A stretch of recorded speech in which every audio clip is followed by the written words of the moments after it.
Right, I think I'll make a start. Good morning, everybody. My name is Neil Mackay. I'm MD of Advantage Business Angels. And I want to start just by thanking Sage for getting me along here this morning to do this talk about raising finance. I'd like to start, if I can, with a bit of a poll, a straw poll, just to see who's raising finance at the moment, who's raised finance. So we were going to do this on little consoles, but we decided to do it the old-fashioned way with a show of hands. Can anybody put their hands up who's actually involved in raising money at the moment, either talking to a bank or... There's a fair few people. Anybody been fundraising in the last 6 or 12 months? There's a few more. Anybody got plans to fundraise in the next 6 or 12 months? Yeah, so it's still plenty of activity there. Anybody had a successful fundraise in the last 6 months? Oh, well done. Great. Well done, you. Anybody been turned down in the last 6 months? One person, 2 people, 3. Right, that's probably an interesting sort of straw poll, showing you that despite all the comings and goings, the finance market is still there and still busy. Right, I've spent quite a large percentage of my life fundraising for small, medium-sized companies, especially those who are either startups, who are growing rapidly, or in fact who are restarts of businesses where things have gone wrong in the past, they've been sorted out, the company's relaunched itself. It's very exciting, and it still excites me as much today as it did when I did my first deal when I was 23, some 30-odd years ago. It's a very fascinating subject. Well, I'd like to start off just by telling you a little bit about me and my recent past. For the last 10 years, I've run an SME business where I'm the majority shareholder. In addition, I'm a non-executive director of 2 small companies, a business in the vending services industry and a business in the data cabling sector. I'm also a non-executive of a medium-sized business, which is a small health insurer. And during this period of time, this last 10 years or so, I've seen the stock market crash twice, at least. I've seen the economy go from bust to boom to bust.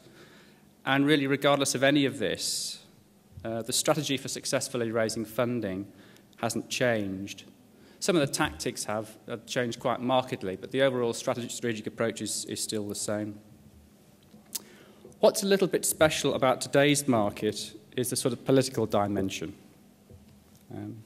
The politicians have suddenly got involved in SME funding, and you've only got to look at most newspapers and you'll see all sorts of political discussions going on about it. It's a very hot potato, which is quite nice to see in some ways. Right, first of all, who are we to stand here today and talk? We're a broker, so we find money principally for sort of fairly early stage businesses. And by being a broker, it means that unless we're successful, unless we raise funds for our client, Mrs. Mackay can't go and buy groceries. We're based in Birmingham.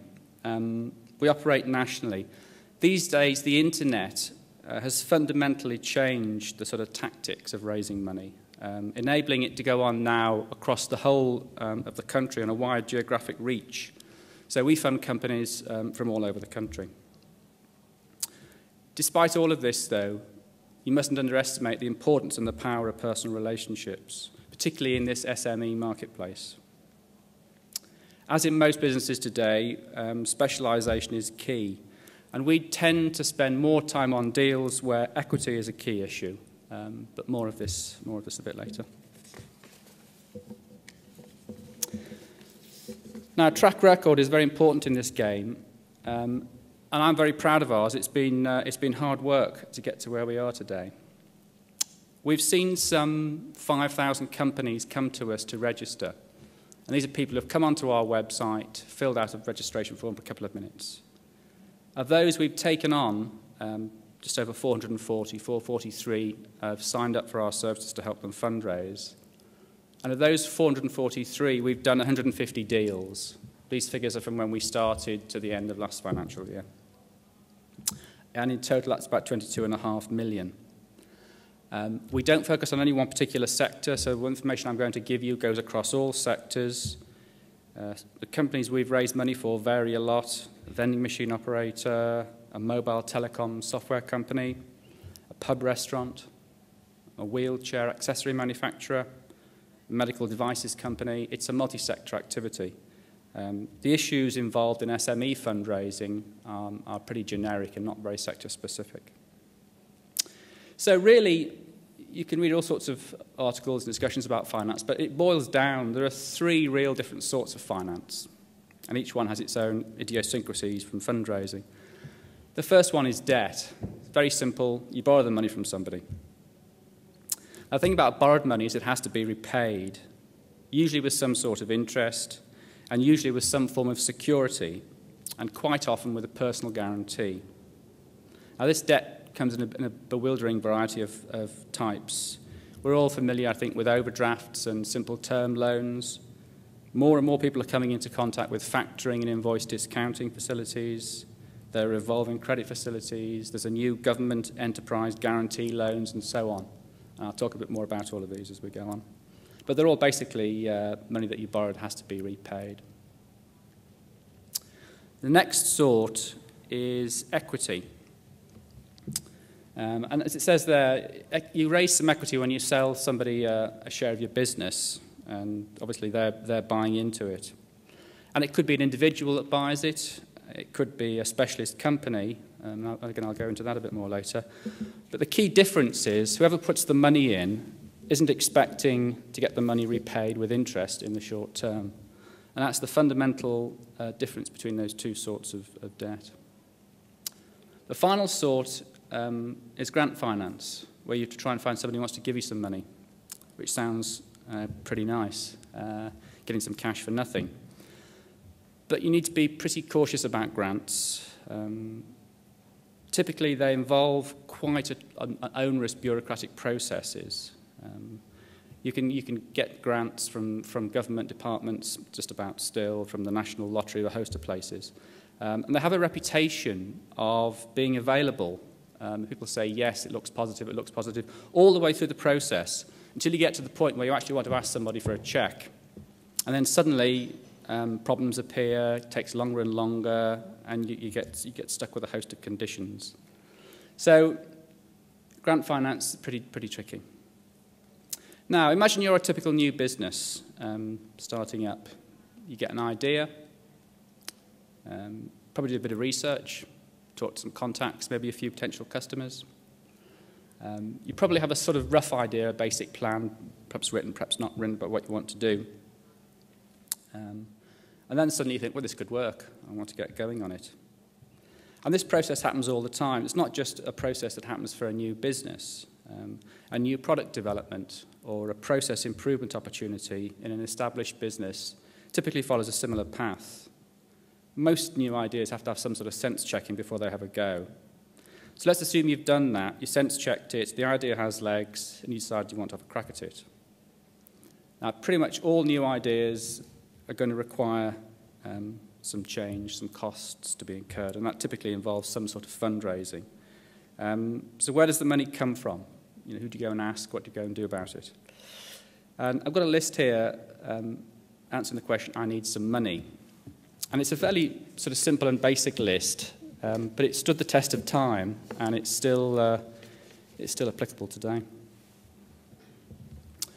The first one might surprise you, personal savings, either for individuals or corporates, in the case of a corporate retained earnings. Even in the period of 2004 and 2007, which I would say was the peak borrowing binge, many companies and individuals who saved cash, who'd got cash either in their bank accounts or whatever, preferred to use that to fund the development rather than go and borrow the money. And there's no doubt in my view that if you're spending your own money, I use the term folding money, you're often quite a bit more careful about how you spend it, what you spend it on, than if you're doing it on a credit card or an internet transaction or whatever. The next one is the bank of mum and dad. Now again, don't just think that's for corner shops. You'd be surprised how many businesses, some with very substantial sizes, borrow money from their families. This is especially true in the Indian and the Pakistani communities, where there are some issues, obviously, over simple borrowing of money. But I know some businesses with tens of millions of turnover financed largely through family money.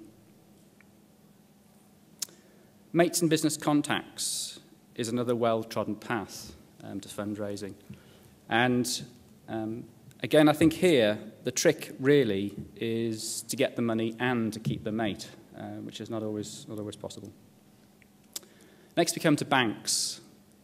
Despite all the problems with the press, all the issues with the banks, they're still the most common place to go to raise money. They still put out virtually all the commercial loans in the marketplace.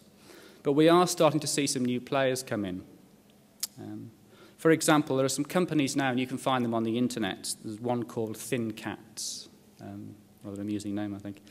And these companies really go and try and find individuals who want to lend money at a rate of interest and broker the loan directly into the company rather than going through a bank. The businesses are often staffed by ex-bankers, and what they're trying to do is to replace some of the commercial nous that's disappeared from many of the banks. There are half a dozen of these started up. They're all pretty much in the first couple of years of trading, so no one knows exactly how they're going to work out.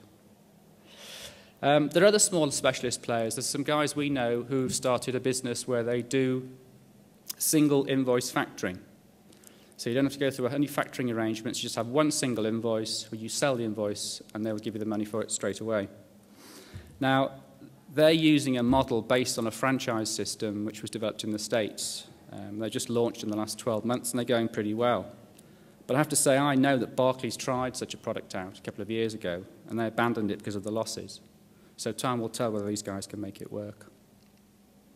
Now, those of you who've raised money, I don't know how many of you considered the next two options. The first one is networking to find yourselves an investor, someone to put some cash in. Or the second one is going to a broker. In my judgment, this looking for an investor is going to become a really vital route for SMEs looking to raise finance, maybe even the most important route. Investors are becoming much more important in the SME marketplace.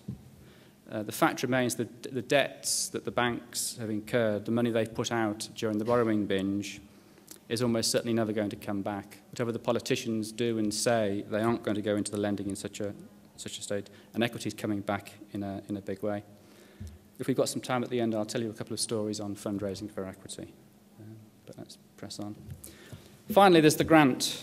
As I say, there still are grants out there. People are still getting them, but they're very hard work. And the National Lottery, I think, is probably now putting out the biggest chunk of ones. And finally, suppliers and customers. I'll talk about these a bit later under a heading of sort of lookalikes. Clearly, they don't lend money, but you'd be surprised at some of the deals that are done which are quasi-money to help people through the times. So you decided to go and raise some money. What's the key to this? What must you have to start with? Well, in my experience, the absolute must is an effective written business plan. If you're starting fundraising without some sort of a business plan, you really face an uphill task. And if you do start it with a decent plan, you've really made the first key move in this. When you speak to a person who's got some money, your pitch to them has got to come across as convincing, thought out, professional, cover all the key issues.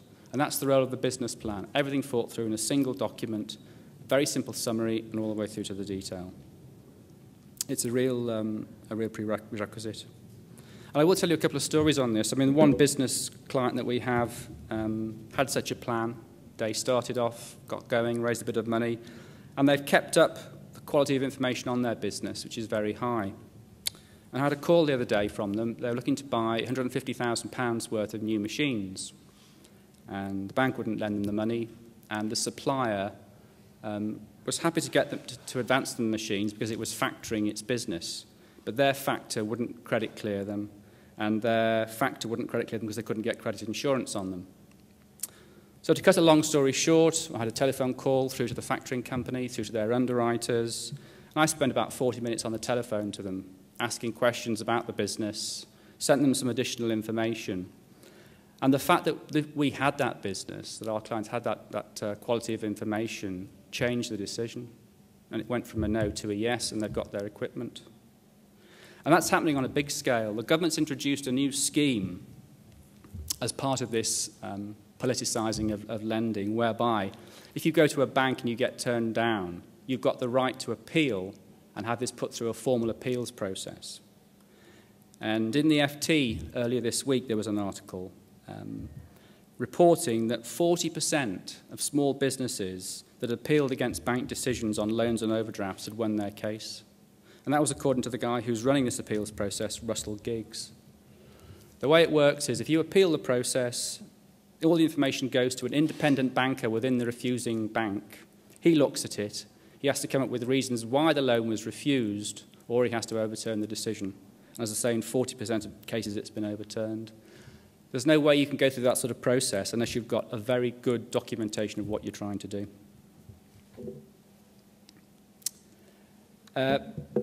Fundraising is not for the faint-hearted, really, or dabbling with. I mean, those who've been involved in it recently will know that it's a tough business. I mean, as I said to you, I'm very proud of our track record. We find funding for 1 in 3 businesses, but that's still 2 in 3 that we don't. It requires determination, persistence, and it's pretty tough. People will often say to me, you know, I want to just run an idea past your investors, see if they like it in principle. And we never ever do that. I mean, if you're going to go and fundraise, you either do it full on, professionally, with all the documentation prepared, or don't bother at all. Be prepared to walk away from the wrong deal. A bad deal really is worse than no deal at all.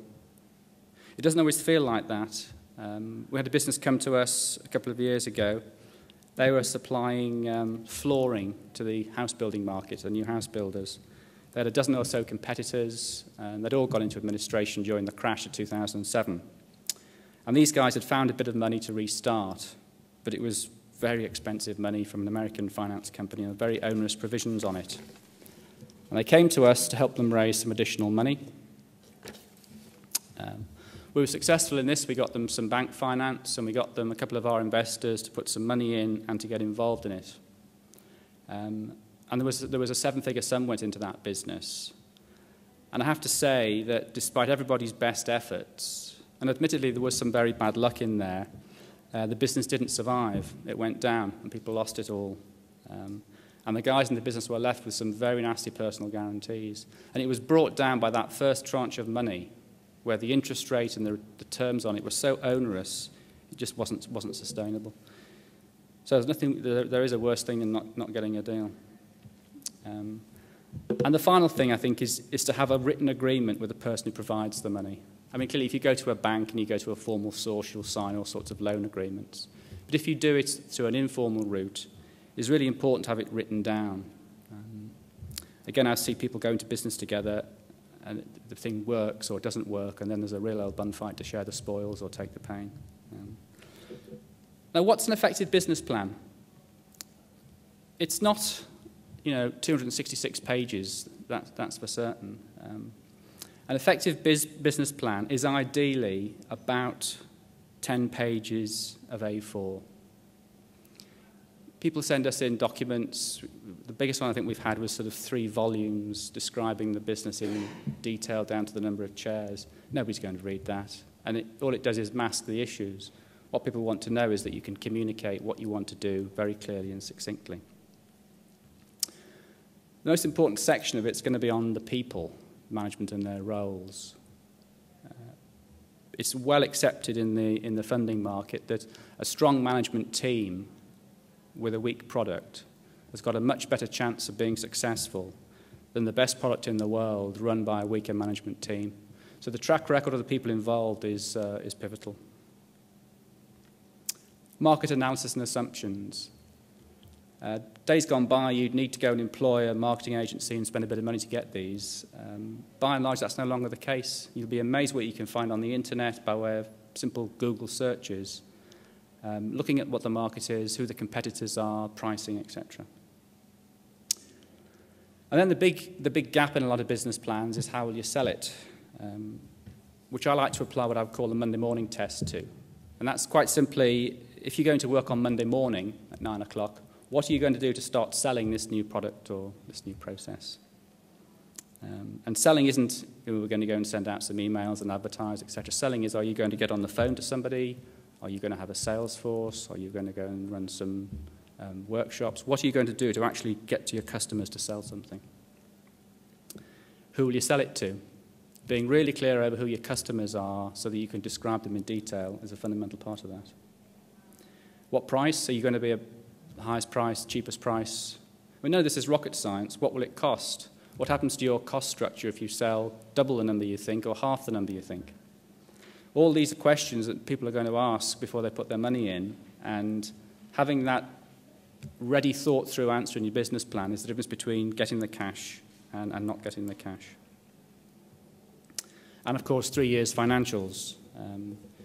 They really tie the whole thing together and prove the effectiveness of the whole thing. Right, I'd now like to just have a little look at what's happening in the market currently.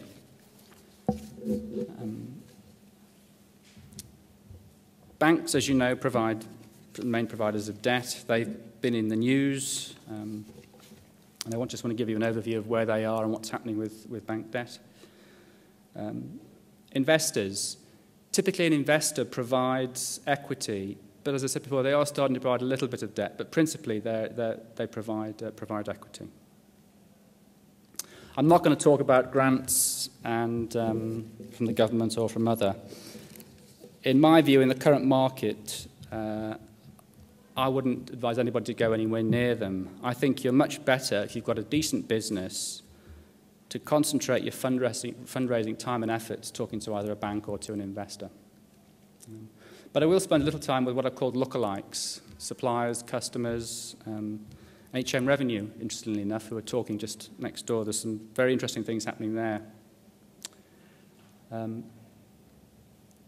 So I'll go with that a little bit as well. Right, let's start off with banks. Probably don't have to tell anybody that the banks have lost a lot of money lending to SME. Probably 3 reasons for that.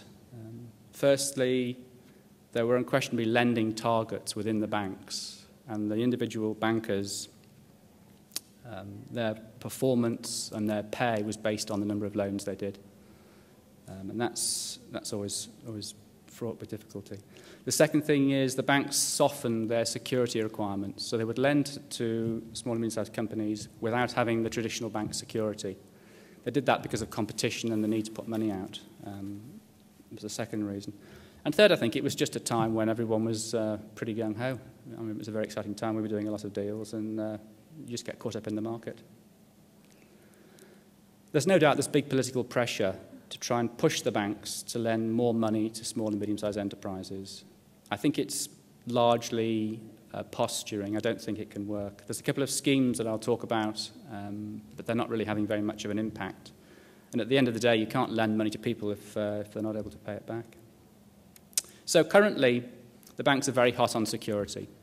If you go along to a bank now for a loan, whereas previously you could have said, we've got this much cash, we're going to make this much profit, we've got a good stable record, so lend us some money.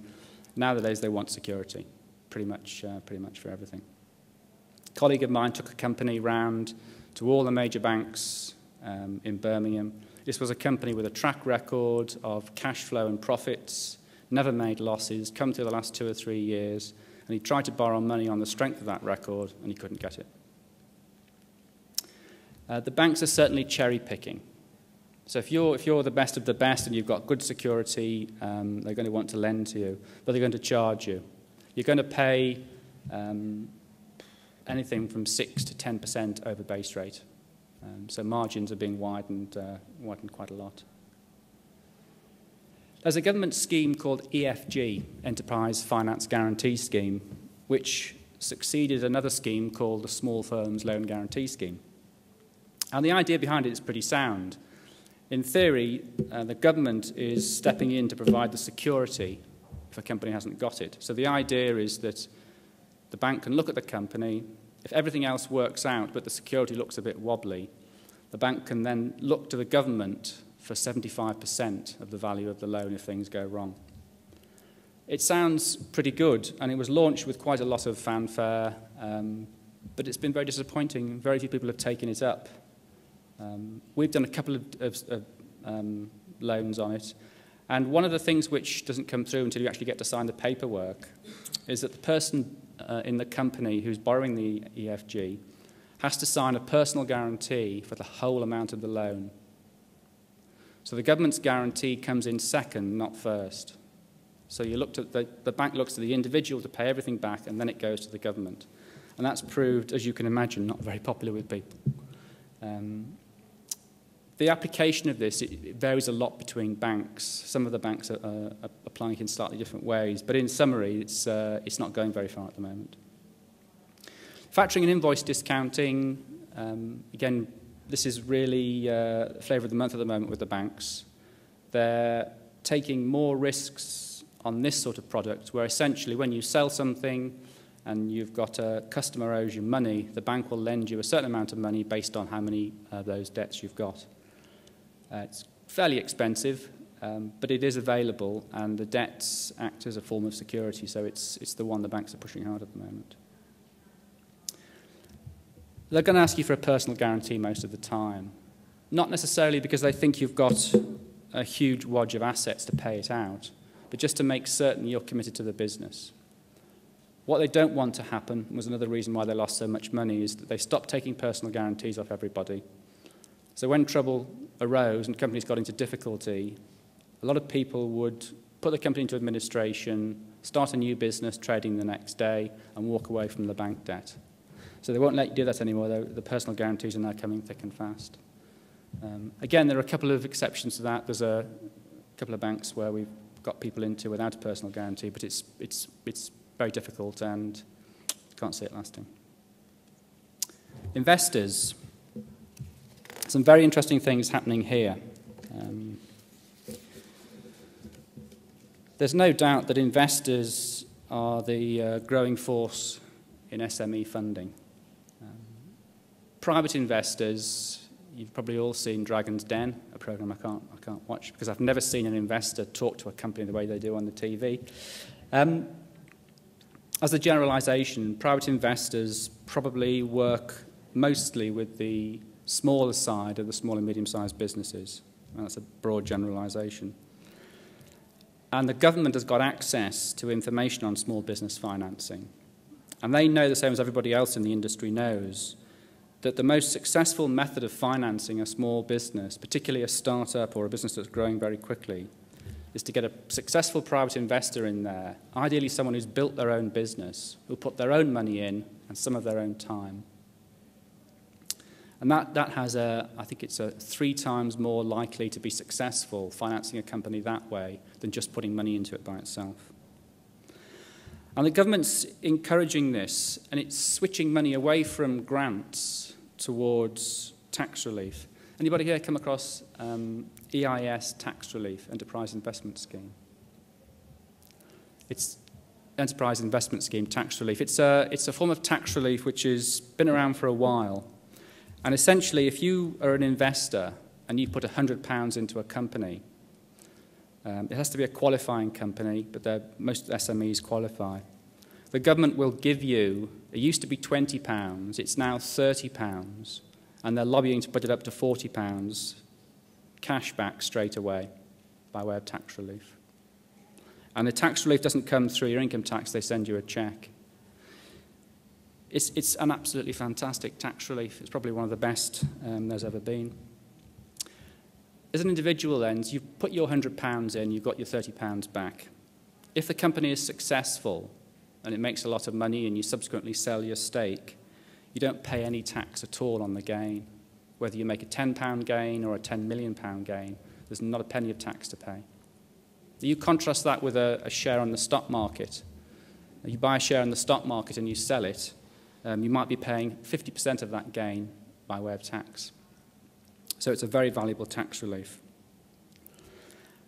And that's not all. If things don't work out well and the company that you've invested in goes bust, then the government will give you half of that investment back by way of tax relief again. So if you put £100 in, you've got your £30 back, so you've got £70 invested. If it all goes wrong, you can get up to another £35 back. So you're only going to lose a third of your investment. So suddenly you've got an opportunity here where if it all goes well, there's no tax to pay. If it all goes wrong, you're going to get 2/3 of the loss covered. That's starting to really excite people. And there's no doubt that's going to have a big impact on the market. Excuse me a second.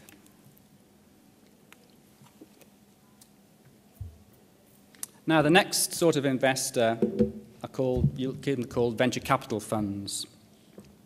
And all they are companies who invest in small to medium-sized enterprises. They put cash in, they help with the management, and their objective is that the companies will grow, prosper, sell them in a few years' time, and they'll make a lot of money out of it. As a broad generalization, the venture capital funds tend to look at the larger end of the SME marketplace. Not exclusively, but most of the cash goes in there. And as returns on the main stock market have dipped, so more and more people are starting venture capital funds for the returns. They can work very well. I mean, some people investing in venture capital funds have made a lot of money. Some haven't. But the key thing from a point of view of somebody raising cash is that these are businesses staffed by investment professionals who know what they're doing. And clearly they'll put some money into a company, they'll negotiate a price for the shares, but they'll also have what's called a shareholders' agreement, which is a contract between the person supplying the money and the company.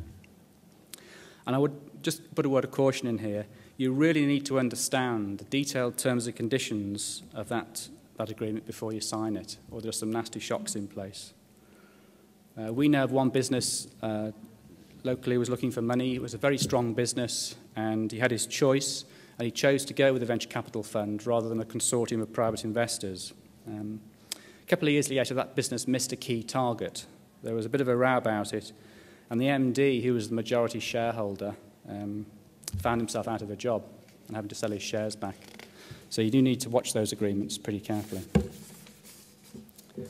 You'll probably also hear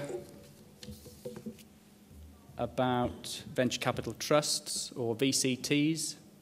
They're just venture capital funds by another name, really.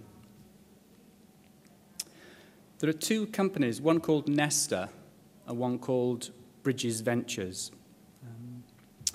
If you're interested, have a go onto the web and have a little look, Google them and have a little look at them. They're quite interesting. They're venture capital funds, but they're set up in a slightly altruistic way. So, I mean, they still want to do a commercial deal, but they don't have quite such ferocious terms and conditions.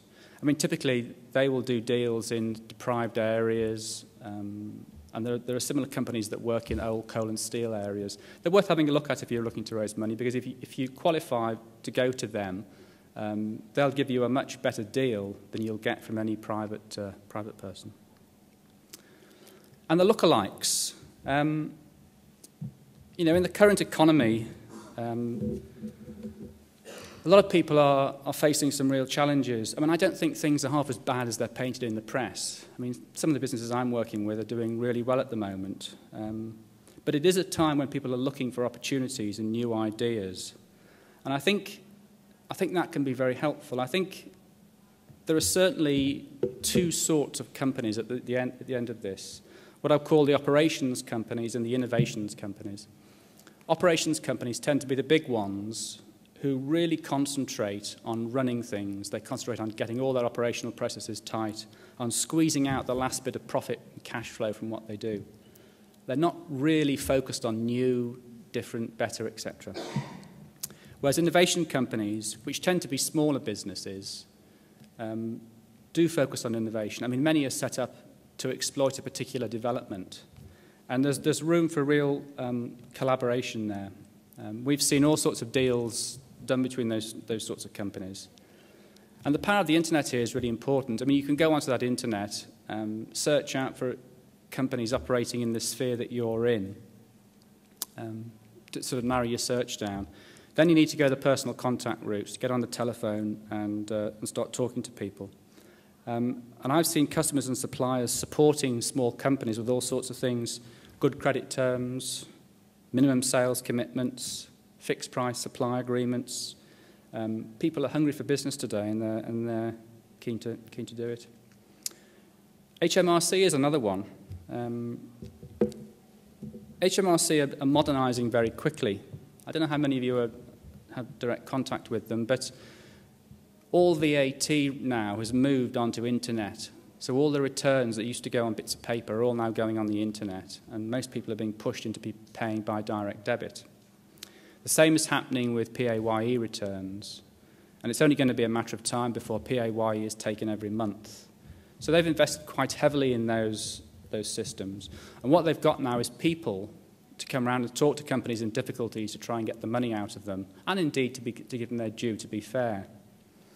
I mean, we've got a couple of clients who we've helped where they've had problems, they've been unable to make a VAT payment, and providing you ring up before the VAT is due and speak to the VAT, explain the problems, convince them that you've tried everything and that you need some help with your VAT, they will give you a deal, particularly if it's the first time you've asked.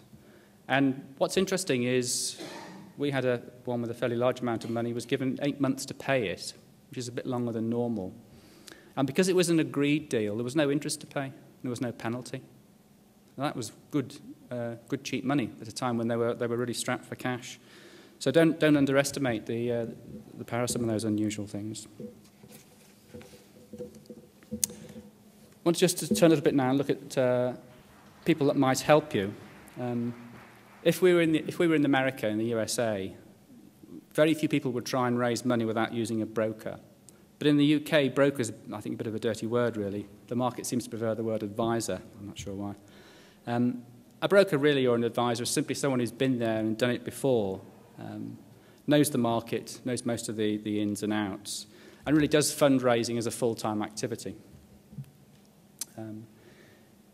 The key thing, really, raising money takes time. A good advisor can be very useful if you're trying to run a business, particularly if you've got pressure because of a slight rundown in cash or whatever. That's going to take time off the guy running the business. And trying to do both things at once can cause real problems. Because again, if you have got cash flow problems, getting out and talking to your customers and suppliers is the number one priority. So think about the time side of it. We have existing relationships, brokers that can open doors. I mean, there's a couple of funds we work closely with, there's a couple of individuals, a number of individuals. And if I ring them up and say, I've got a great business for you, can I come and see you next week? I'll get in to see the bloke. Doesn't mean to say you get the money, but you get a hearing and get to speak to him. And that's true of a lot of advisors because they have established relationships. The day we take people deals that are no good, the relationships cease very quickly. So it's a two-way street. We've got a lot of experience to do deals all the time, so we know the paperwork, the processes. Look for track record. Don't just look at, we've done this deal with this person and here's a case study. Anyone can raise money for one or two individuals. It's the track record. Watch the hit rate. What's the chances of me getting my money? And beware excessive upfront fees. Beware also people who will take you a completely no-win, no-fee basis. If there's no commitment, there can be real issues around that. It probably aren't going to be taken to a very decent source of funds. But you should not be paying large amounts of money up front. Brokers should be earning 90% of their remuneration on a success-only basis. So, in summary, really, let me just try and put all this together. The banks are what would call credit crunched probably for a decade or more.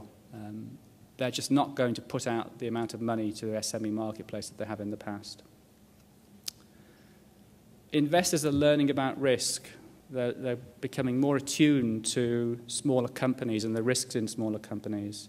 And particularly for individuals, the tax relief is so generous that it is going to push a lot of new players into the marketplace.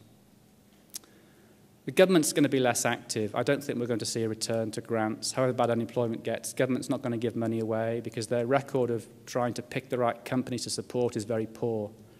They're going to do it by tax relief. And I think that relationships with suppliers and customers will become important. There was some moves to giving people tax relief for supporting smaller businesses, and I think that might come in the next few years. So, thank you very much for your attention. Any questions, anybody? Mm-hmm. Go on.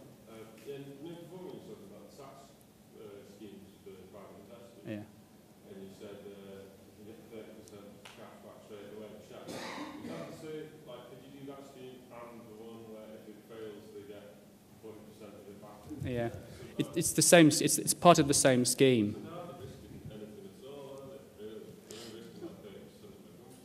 Yeah. Yeah. It's still a risk, though, isn't it? It's still got to risk some money. Oh yeah, it's a different order of magnitude. I mean, that's why it's going to have such a big effect. It's unusual because this scheme has been around for at least 10 years. It used to be 20% tax relief, now it's gone up to 30%. And it used to only get relief at slightly less. So you ended up risking about half your money. So yes, it is. It's going to change the marketplace quite strongly. What advice would you have for valuing a startup company and not getting kind of done over by private investors when you haven't got a sales record to form a valuation? I mean, valuations are the number one reason why probably the deals don't happen, because inevitably the person starting a business puts their heart and soul into it. They've typically got all their money invested in it, a lot of personal relationships invested in it, and their perception of the value is like that. The trouble is, when you sit the other side of the fence and as an investor, you get approached every day with lots of opportunities, each one driven by a person who thinks theirs is the best thing since sliced bread. And yet the statistics tell you that I think it's 3 out of 5 new companies won't survive 3 years. So trying to pick the ones that are the best is very difficult. And typically investors are very cautious and put low valuations on. I think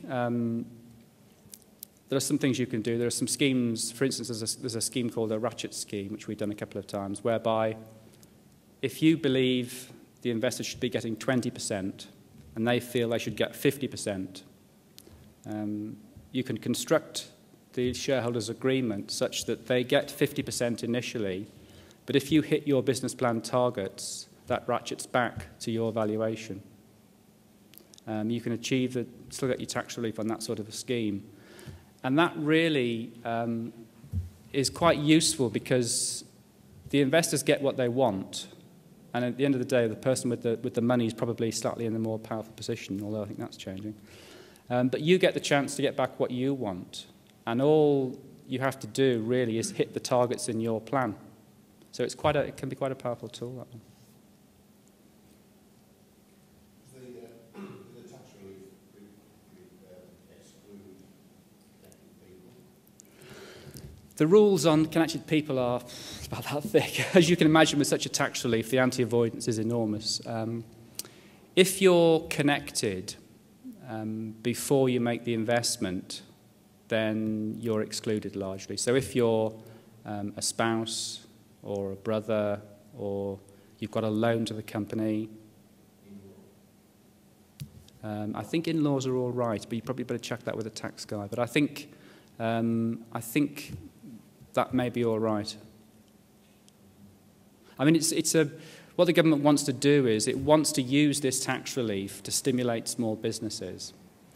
So it wants to give the relief, and the revenue are very positive. They're quite proactive in trying to help you get the relief. But what they don't want to do is just reward people for restructuring the business in a different way. So they're treading that kind of balance.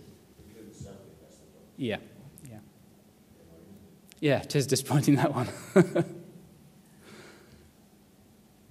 Any other questions? It's called EIS, Enterprise Investment Scheme. If you go on to I think the Inland Revenue, in fact they do, the Inland Revenue website has a page which will give you some, they do it quite nicely, they give you an overview of it, and then they give you a lot of detailed information behind it. It's interesting, it's a lot of tax reliefs, the revenue are quite hostile to, because they believe people are trying to sort of arrange their tax affairs just to get all the tax relief. But EIS tax relief, they're very, very helpful. There's a group used to be based in South Wales, have moved to Northampton, and you can use them, you can ring them up, ask them questions, and they will give you some good insights as to how to get the tax relief. They seem to want to give it away, which is a bit unusual.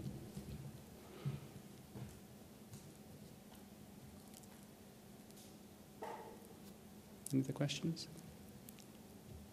No. Okay. Well, thanks very much for your attention. I hope you got something out of it. Thank you.